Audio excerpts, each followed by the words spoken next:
So as he's walking back to his quarters, he's in a daze and he's listening, or he's replaying in his head the incident on the training vessel in the future, and hears people shouting for him by the name Captain, which is kind of blending into Una actually chasing him down the corridor shouting Captain.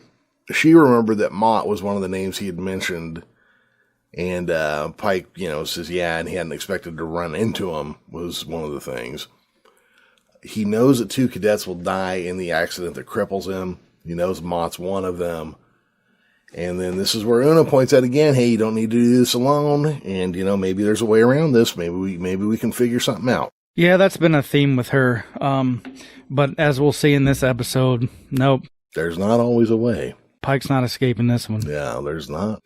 And the Klingons told him that. If you touch that, you're locked. You're set, They didn't say you couldn't try to fight your way out of it. They just said that this is what's got to happen or else. Is that what they told him in Discovery? I don't recall. Yeah, they were basically like, if you pick that up, whatever you see, that's going to happen.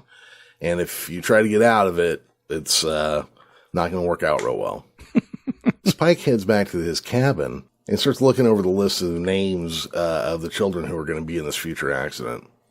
Pike brings up a picture of Mott, kind of looking over his science awards and sports achievements.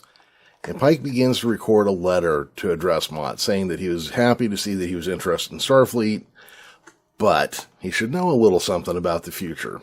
Yeah, you can't do that. That's not how this works. You got to keep that to yourself, bro. Yep. Didn't you ever watch Back to the Future? And to draw a point on that, he hears a voice say, you'll figure out how to say it. And Pike freaks out because he knows that voice. And it is Rear Admiral Pike from the future. Oh, yes. Going back to the uniforms they started wearing in Wrath of Khan. Yep. Did you notice some of the details on it, though? Yeah, the sleeves are updated to similar to what they are now, it looks like. But, the general, and the pants look a lot different, but yeah, the general fit and function of the uniform is reminiscent of the Wrath of Khan era, so I appreciated that. Yeah, absolutely. Just I like how they threw, and I've heard other people complain about it. I like how they threw Strange New World details on that uniform, though.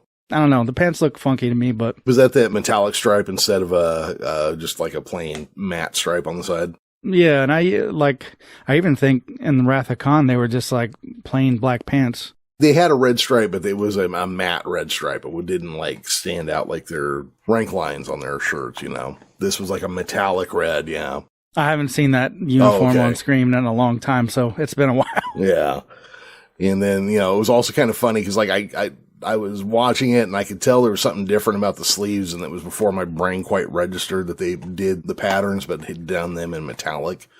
So it looked a little wet and shiny. Yeah. Yeah, overall though, I like the uniform. Oh yeah, I was quite happy with it. Admiral Pike walks around the counter and picks up one of the knives, apologizing to his younger self, saying the room brought back a lot of memories. I also want to point out that the aging makeup they did on Pike here looked really good, and it didn't look like a lot of times when they age people in Star Trek and they look like they just smeared paper mache over their face. Yeah, I was thinking about that too. It looked really good. Yeah, it was subtle, but he did look like he had some years and some worry put on him, So Pike and Pike kind of go back and forth, with the younger Pike asking if he's ever going to get a word in edgewise, and Admiral Pike's like, well, yeah, I knew you were going to say that. Captain Pike says, hey man, I've been doing this job long enough to know that when somebody shows up in your cabin looking like you and says, hey, I'm you don't just believe them. That's fair. Yeah. That's like a daily occurrence in Starfleet, man.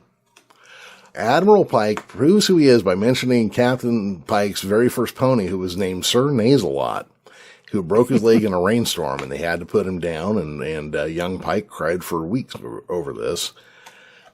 Admiral asks Captain Pike if he's ever told anybody, and Captain Pike says, no, you don't tell a tragic story that begins with a stupid name. And that's a good rule to live by. So Admiral Pike gets down to the point saying that the letter that the captain was about to write was going to wreck the future. And that Pike was trying to save the kids' lives as well as, save himself some misery. And he said that it would work, kind of, basically, is what he gets around to.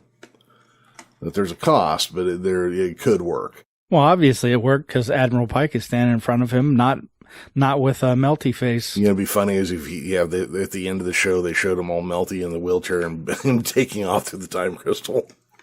Just like, oh, everything's back to normal. So Admiral Pike trying to explain to Captain Pike what's going on. He's like, look, causality's a little trickier than that. Mott was just the first domino in a chain reaction of things that would lead to catastrophic results, altering the futures in ways you probably couldn't possibly foresee. The Admiral points out that it's like end of the world stuff, but he knew the kind of man that he was, you know, because he's talking about himself. And when he found out what the fate of the galaxy was going to be involved, he was able to convince the Klingons to let him show his past self what was happening instead of handling it the way they wanted to handle it. Captain Pike wonders how they wanted to handle it, and they wanted to handle it with a bat'leth. They were going to go assassinate him rather than let this happen. So we get back to the time crystals again, which are one of the touchier editions, I'd say, of newer Trek, but I don't mind them. Is that any goofier than warp speed? Not really.